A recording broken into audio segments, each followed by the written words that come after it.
السلام عليكم ورحمة الله وبركاته. الحمد لله رب العالمين، وبه نستعين على أمور الدنيا والدين، وصلى اللهم وسلم وبارك على محمد وآله وصحبه وسلم أجمعين.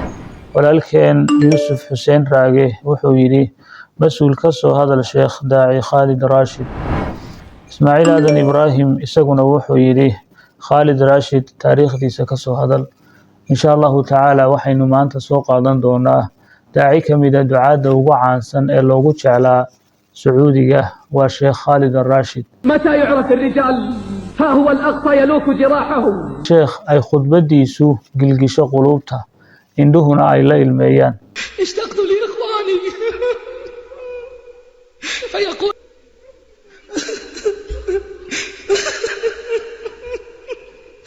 هذا الشيخ تاريخ ديسو كوبان سببها وحرية iyo waxyaabaha ay maxkamadu ku eedeysay dhibta uu kala kulmay jeelka dhexdiisa ayaynu insha Allah ta'ala ka warrami doonaa. soo dhawaada barakallahu fiikum.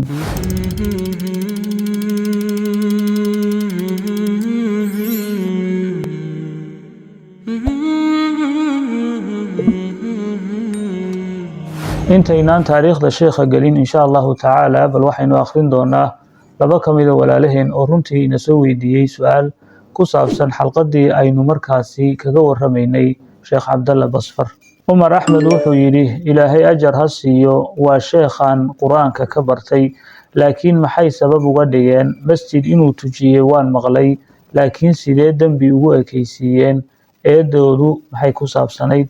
walaalkeen Qadar Cabdi Yuusuf isaguna wuxuu yiri ma filayo in lagu xiray masaajidka uu tujiyay laakiin waxaan filayaa inay jirto eedo kale iyo been abuur loo sameeyay qaaligelin waa aniga qiyaastayda waayo aqliga ayaa diidaya in si cad loo dhaho ama dambi looga dhigo masjidka Aya Sofia ayuu tujiyay. si kastaba Allah ka soo daayo isaga iyo culimada kale ee dulmiga lagu xiray. sidaynu xalqadii hore ku soo sheegnay Sheekh Cabdalla Basfar 2014 ayuu masaajidkaasi tujiyay. 2020 ayay fiidiyowyada uu masaajidkaasi tujiyayna ay faafeen oo ay baraha bulshada gaadheen. sababta ay u faafeen waxaan filayaa inay tahay masaajidka oo markaasi si rasmi ah loo furay oo masaajid laga dhigay. sidaa awgeed ayaa fiidiyowyadiisii sheekhu ducaynaya isagoo u tujinaya ayaa markaasi aad baraha bulshada u qabsaday saameynteedana yeeshay. waqtigaasina xiriirka Turkiga iyo Sacuudiga u dhaxeeyay xiriirkooda oo yara xumaa oo aan wanaagsanayn. sidaa awgeed ayaa horta sheekha ay u xireen laakiin xukunka inta leeg ee 12 sano ay ku xukumeen kullay waxaa jirta eedo been abuur ah oo loo sameynayo laakiin maan arkin ama baraha bulshada kumaan arkin intii aan baadhayay sheekha sababta loo xiray hal sababa ama hal eeda ay u soo jeedinayaan. waxaa laga yaabaa inay tahay si qarsoon ama eedo qarsoon oo aan dadkana lala wadaagin xataa ehelka sheekha oo ka warramaya ama qolooyinkan Sacuudiga oo ka warramaya eedaha sheekha loo soo jeediyay maan arag laakiin waa suuragal inay jirto eedo been abuur ah oo loo sameynayo si markaasi muddada inta la eg loogu xukumo. Sheekh Khalid Rashid waxa uu dhashay 1970 waxa uu ku dhashay magaalada Khubar iyada ayuu ku barbaaray. yaraantiisii waxa uu aad u jeclaa kubadda cagta waxa uu ku ciyaari jiray wadooyinka magaalada Khubar. waxa uu galay dugsiga hoose sidoo kale waxa uu dhigan jiray xalqada Quraanka ee masaajidka xaafadooda ku yaala. waxa uu ahaa mid aad u jecel kubadda cagta aadna ugu fiican. waxa uu yiri yaraantaydii waxbarashadana waan ku fiicnaa kubadda cagtana aad ayaan ugu wanaagsanaa taasi oo keentay markaasi inay macallimiintu u jeclaadaan. kooxda la yiraahdo Al-Qaadisiya ayaa aragtay isagoo markaasi kubadda ciyaaraya kadibna waa ay qaadatay waxaanu markaasi ku biiray kooxdaasi Al-Qaadisiya taasi oo keentay markaasi inuu ka baxo xalqadii Quraanka Kariimka ah ee masaajidka xaafadooda ku yaalay una go'o markaasi kubadda. markii uu gaadhay secondary-ga ama dugsiga sare markuu gaadhay ayaa waxay kubaddii ku keentay culays waxbarashadiisii saameynna ay ku samaysay taasi oo keentay markaasi inuu 2 sano dib u dhaco oo uu imtixaankii dib u soo buuxiyo isagoo markaasi ku mashquulay kubadda iyo ciyaarteeda 2 sano markii uu ciyaarayay ee uu naadiga Qaadisiya u ciyaarayay ee uu xariif noqday laacib muxtarif uu noqday ayaa dhaawac baa ka soo gaaray muruqa dambe ee bowdada kaasi oo dilaac sameeyay oo keentay markaasi inuu muddo sanad ah uu guriga joogo oo markaasi uu ku boodo markaasi bakoorad isagoo lugta dhulka dhigi kari waayay xanuun awgeed isaga iyo inaanay saaxiibo yihiin ayaa waxay go'aansadeen inay markaasi Mareykan qabtaan oo jaamacad ay galaan halkaasina ay mustaqbalkooda ka soo dhistaan sidii ayay go'aansadeen jaamacaddii ayay xareysteen oo u soo baxday Mareykanka ay tageen markii uu jaamacaddii galay ayaa wuxuu yiri Mareykanku may ahayn kuwa yaqaana kubadda cagta markaasi kubaddii ayaanu la ciyaarnay waxaanu u noqonay markaasi xariifiin Brazilian ayaanu u noqonay waxay iigu yeeri jireen laacib kamid ah laacibyada markaasi Brazil wuxuu yiri waxaanu qaadnay koobka jaamacadaha ee kubadda cagta 2 sano ayay ku qaadatay markaasi inuu dhameeyo dibloomo sharciga ah markii uu dhameeyay ayaa haddana wuxuu ku darsaday 4 sano oo uu helay markaasi jaamacad bilaash ku qaadanaysa kubadda oo uu xariif ku yahay oo uu si fiican u yaqaan awgeed jaamacaddii ayuu markaasi galay isagoo jaamacaddii ku jira oo kubaddiina dhinaciisa ka wata ayaa waxa dhacday inuu soo gaadho dhaawac aad u culus waxaanu ka jabay markaasi misigta waxa uu galay markaasi qaliin muddo ayuu dhakhtarka markaasi ku jiray markii uu ladnaaday ayaa haddana wuxuu dib ugu soo noqday Sacuudiga hooyadii ayaa baxnaanisay markuu si fiican u bogsaday ayaa dib Mareykanka ugu noqday jaamacaddiisii ayaanu sii watay isagoo jaamacadda ku jira ayaa waxa dhintay aabihii markii xagaagii ay gaadhay ee uu fasax galay ee uu doonay inuu wadanka dib ugu soo noqdo ayaa wuxuu ku war helay geeridii aabihii hooyadii waxay ka dalbatay inuu joogo oo aanu bixin sidii ayaa aan ku nagaaday oo aan u joogay ayuu yiri waa nin asxaabtiisii ku soo noqday kubaddii iyagoo ciyaaraya ayuu kubaddii la galay kubaddii markii uu la ciyaaray ayuu haddana dhaawacii soo gaadhay halkii uu markii hore ka jabay ee qaliinka lagaga sameeyay isla halkii ayuu ka jabay dhakhtarka ayaa la dhigay dhakhtarku waxa uu ku yiri waxaad ku jiraysaa muddo dhowr iyo 50 cisho ah markii aan dhaawacmay wuxuu yiri markii ugu horeysayba waxa maskaxdayda ku soo dhacay oo aan iri mustaqbalkaygii kubaddu halkaas ayuu ku baaba'ay intii aan dhakhtarka ku jiray ayaa waxaan gaadhay inaan noloshayda aan bedelo oo qaabkan aan u socdo aan wax weyn ka bedelo inaan salaadaha masaajidka ku ilaaliyo waqtigayga aan nidaamiyo oo aan nolol cusub galo ayaan go'aansaday waqtigan go'aanka qaatay wuxuu yiri waxay ahayd 1412 Ramadaantii sanadkaasi ayaan go'aankaasi qaatay anigoo go'aanka qaatay ayaa Ramadaanta dhexdeeda waxaanu wada fadhiisanay oo aanu wada sheekaysanay hooyaday waxay igu tiri buu yiri hadal noloshayda bedelay Allah yarham abuk kana yaqulu in kana wahid min ciyalina fihi khayrun tarahu Khalid waxay tiri aabaha Allah u naxariistay wuxuu oran jiray hadii caruurteena cid khayr leh ay ku jirto wuxuu noqonayaa oo arkayaa inuu yahay markaas Khalid hadalkaasi ayaa qalbigayga taabtay buu yiri noloshaydana wax badan ka bedelay markii aan ladnaaday ee aan dhakhtarka ka soo baxay waxaan go'aansaday inaan cimraysto intaan cimrada ku socdayna waxaan go'aansaday inaan joojiyo sigaari cabka halkaasi ayaan ku joojiyay oo go'aan aan qaatay inaanan dib u cabin sigaarka sidii ayaan ku soo noqday salaadaha masaajidka ayaan ku ilaaliyaa waqtigaygana waan nidaamiyay waxa ay ahaaday inaan shaqo tago waxaan tagay markaasi shirkadda la yiraahdo Aramco ayaan xareystay imtixaan ayaan galay shaqadii ayaa ii soo baxday sidaasi ayaanan ku shaqo tagay muddo markii aan shaqaynayay ayaa waxa la ii bedelay meel kale oo la yiraahdo Safaniya meesha loo bedelay markaasi waa meel cidla ah masaajidkii uu ka dhisan yahay shirkadda shaqaaluhuna ay joogaan oo markaasi magaalada ka baxsan ama meel iska tuulo oo kala ah wuxuu yiri waxaan halkaasi joogay 5 sano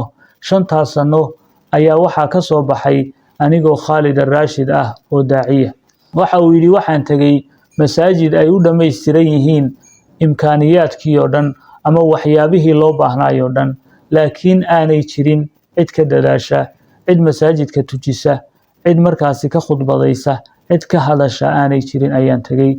halkii ayaan dadaal ka bilaabay, masaajidka ayaan tujin jiray, waan khudbadayn jiray, waan wacdin jiray. markaasi 3,000 oo shaqaalaha ayaa joogay. markaasi salaada ayaan ugu yeeri jiray, markaan waqtigan firaaqada helo waxbaan akhrin jiray.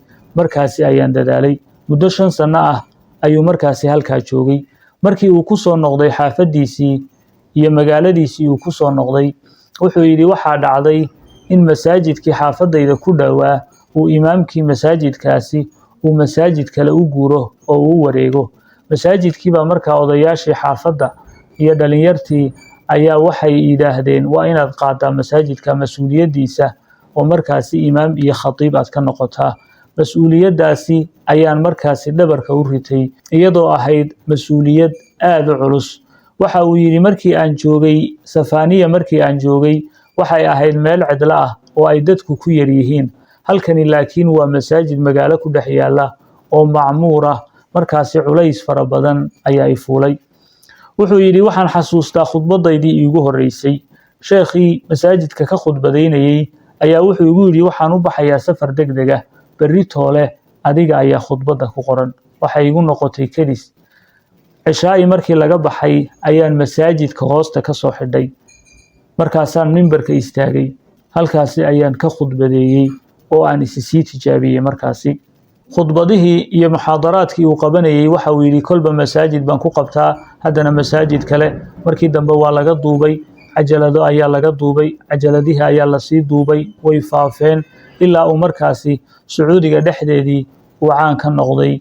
jasiiradda carabta iyo caalam alislaamina ay muxaadaraadkiisii gaadheen oo dadku ay aad u jeclaysteen. haddaba sheekha maxaa loo xidhay? sababta loo xidhay waa maxay? taariikhdu markay ahayd 2005 ayaa waxaa dhacday dhacdo aad u xun. waddanka Denmark niman sawir gacmeedyo ah, gacmaha Alla gooye, ayaa waxay sawireen rasuulka calayhi salaatu wasalaam iyagoo markaasi ku jeesjeesaya oo ku caayaya. markaasi arrinkaasi oo muslimiintu ay aad uga xumaadeen. sheekh Khalid al-Rashid waxa uu ahaa culimadii aadka uga cadhootay ee weliba saluugtay go'aamada ay dowladaha islaamku ay ka gaadheen arrinkaasi. waxa uu jeediyey khudbad uu u bixiyey yaa ummata Muxamed. insha allahu tacaala waxaan inoo soo dhigi doonaa linkiga xagga hoose. qofkii doonaya inuu dhagaysto halkaasi ayuu ka dhagaysan doonaa.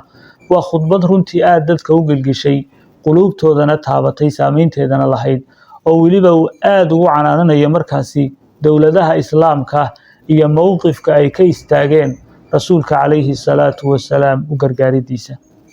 muxaadarada markuu jeediyey ayaa jamcii masaajidkiisa wuxuu ka dalbaday inay u kacaan magaalada Riyaad ay tagaan.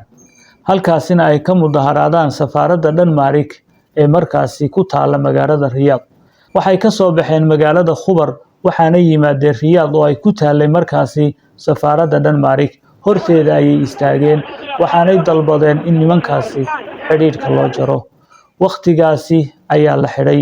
wararka qaar waxay sheegayaan in safaaradda Denmark horteeda sheekha laga xidhay 2005. markii sheekha la xidhay ayaa maxkamaddu way xukuntay. markii u horeysay waxay ku xukuntay 5 sannadood.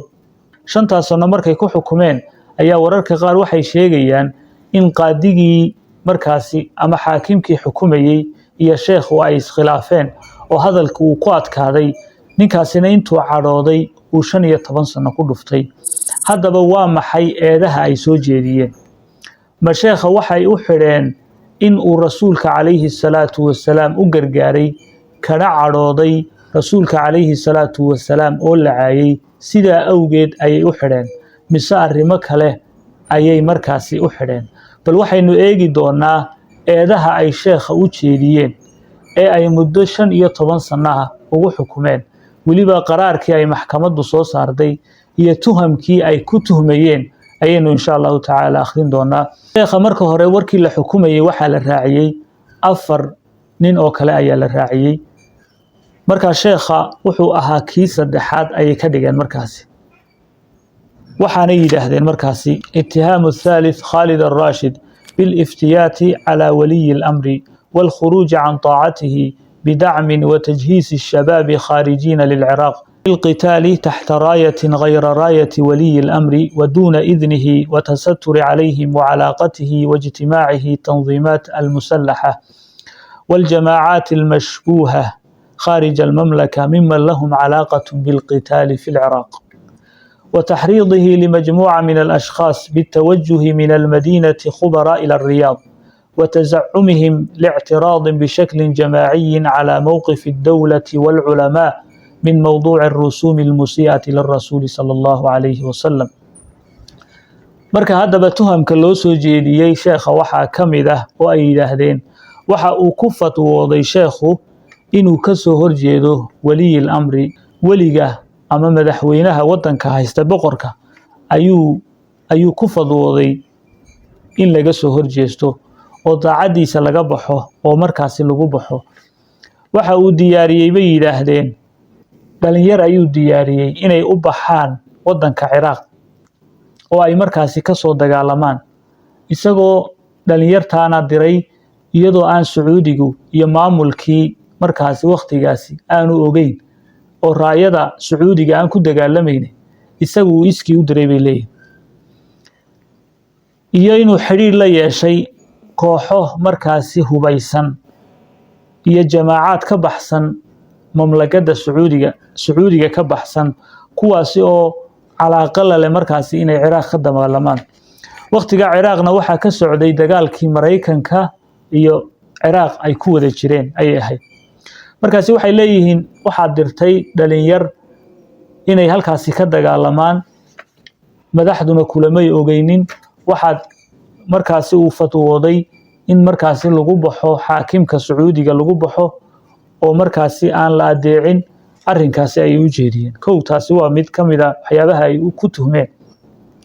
waxa kale oo leeyihiin waxa uu ku dhiirigeliyay koox ama ashqaas ayuu ku dhiirigeliyay inay ka soo baxaan magaalada Khubar oo ay tagaan Riyaad, iyagoo markaasi sheeganaya bay yiraahdeen inay si jamaaciya ay uga hor yimaadaan mowqifkii dawladda iyo culimadu ay ka istaageen sawirkii rasuulka calayhi salaatu wasalaam lagu caayay. waa arrin cajiib ah. sheekha waxay ku xukumeen markaasi 15 sano oo xariga ayay soo saartay. markaas arrinkan ay sheegayaan ay leeyihiin dhalinyar buu diyaariyey, lacag buu ururiyey, jamaacaadkaas u diraa, dhalinyartuu diraa, Ciraaq kooxo dagaalamaya ayuu u diraa. arrinkaasi ma wuxuu soo baxay markii sheekha la xidhay mise ka hor ayay jireen? hadday waxaani jireen markii ka horeysay maxay u xidhi waayeen? intii ka horeysay sheekhu wadanka wuu joogay, wuu khudbadayn jiray, wuu hadli jiray, hal mar lama xidhin. laakiin mowqifkii rasuulka calayhi salaatu wasalaam markuu meel adag ka istaagay ayaa markaasi la xidhay, oo markaasi ayay waxanoo eedii ay soo baxeen. sida xukaamtana waxaa lagu yaqaanaa qofka marka la xidho ayaa boqolaal eedo loo sameeyaa.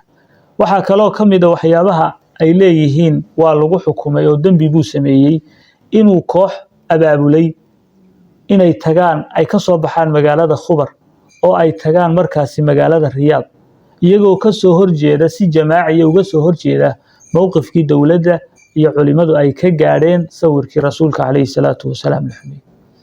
haddii arrinkaasi markaa uu dhab yahayna arrin la isku xidho maaha. waa qof rasuulkiisii u qiirooday, u cadhooday, wuxuu leeyahay cudurdaar. haddii uu xataa ka soo horjeesto waxba may jijibin, dhibaato may samaynin. waxay hor istaageen safaaraddii wadankaasi iyagoo muujinaya inay ka xun yihiin oo ay rasuulkooda calayhi salaatu wasalaam ay u gargaarayaan. 15 sano ayaa lagu xukumay. markii 15kii sano ay dhamaadeen ayaa haddana sheekha xukunkiisii la laba jibaaray. waxa uu markaasi xukunkiisa marka la isu geeyo uu noqonayaa 40 sanadood ayuu sheekha lagu xukumay markaasi inuu xidhnaanayo. 2005 sheekha markii la xidhay da'diisu waxay ahayd 45 jir bay ahayd.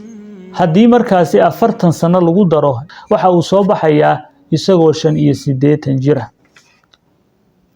waxyaabaha cajiibka ee aad la yaabayso waxaa ka mid ah qofka inta la xukumo 10 sano lagu xukumaya.